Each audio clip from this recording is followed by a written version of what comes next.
അസ്സലാമു അലൈക്കും. എല്ലാവർക്കും സുഖമാണെന്ന് വിശ്വസിക്കുന്നു. വീഡിയോകളൊക്കെ ഇടാനായിട്ട് സമയം കിട്ടിയില്ല. കുറേ പ്രശ്നങ്ങൾ നടക്കുമായിരുന്നു. കല്യാണം പറഞ്ഞിരുന്നല്ലോ, കല്യാണമൊക്കെ കഴിഞ്ഞു. അത് പടച്ചവന് ഇതുകൊണ്ട് ഞാൻ വിചാരിച്ച പോലെയൊക്കെ നടന്നു.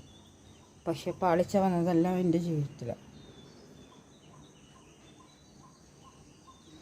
പിന്നെ വെള്ളിയാഴ്ച ദിവസം ഒരു ആക്സിഡൻ്റ് ഉണ്ടായി. കല്യാണത്തിൻ്റെ വെള്ളിയാഴ്ച താലി വാങ്ങാനായിട്ട് പോയതാണ്. അപ്പോൾ ഷോള് ബൈക്കിൽ കൂടി, മോൻ്റെ ബൈക്കിലായിരുന്നു യാത്ര ചെയ്തിരുന്നത്. ഷോള് ബൈക്കിൻ്റെ വീലിൽ കുടുങ്ങി തലയടിച്ച് വീണ്. ഹെൽമെറ്റ് ഉണ്ടായതുകൊണ്ട് രക്ഷപ്പെട്ടു, അല്ലെങ്കിൽ ജീവനോടെ ഉണ്ടാവില്ലായിരുന്നു. പിന്നെ കല്യാണത്തിന് പങ്കെടുത്തെന്ന് പറയാം. വിചാരിച്ച പോലെ നടക്കാനോ ഓടി നടക്കാനോ കാലിൻ്റെ രണ്ട് മുട്ട്, കൈയൊക്കെ ശരിയായിട്ട് തന്നെ ഉള്ളൂ. നീരായിരുന്നു. കഴുത്ത് മൊത്തം മുറിഞ്ഞ പോലെയായിരുന്നു. ഷോള് കുടുങ്ങിയിട്ട് ആ ഷോള് വലിച്ചിട്ട് മുറിഞ്ഞു പോയി, അല്ലെങ്കിൽ ഞാൻ എൻ്റെ ജീവനോടെ ഉണ്ടാവില്ല. അപ്പോൾ അങ്ങനെയൊക്കെയാണ് കാര്യങ്ങൾ. പിന്നെ നമ്മൾ ഒന്ന് മനസ്സിലായി, നമ്മൾ ആർക്കും വേണ്ടി ജീവിക്കാൻ നിൽക്കരുത്.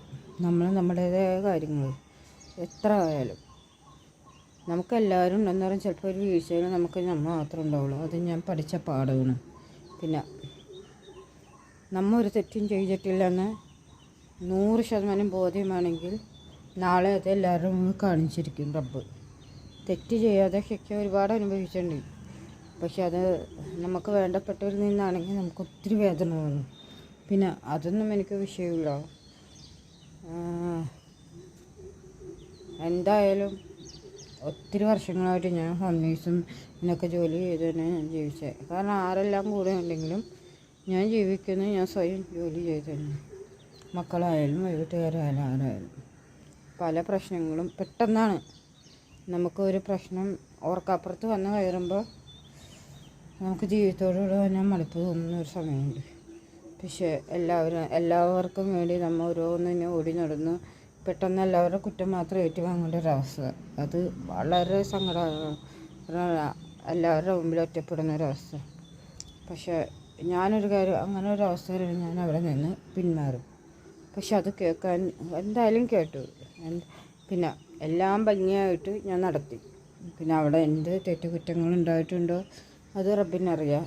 ആരെല്ലാം അപ്പോൾ അതുകൊണ്ട് മറ്റൊന്നും എനിക്ക് വീഡിയോ ആണ്. അപ്പോൾ അതുകൊണ്ട് കൂടുതലൊന്നും പറയുന്നില്ല. ഇപ്പം ഞാൻ തീരെ വയ്യ, എന്നാലും ജോലിക്ക് ഇറങ്ങേണ്ട ഒരവസ്ഥ വന്നു. കാലൊന്നും ശരിയായിട്ട്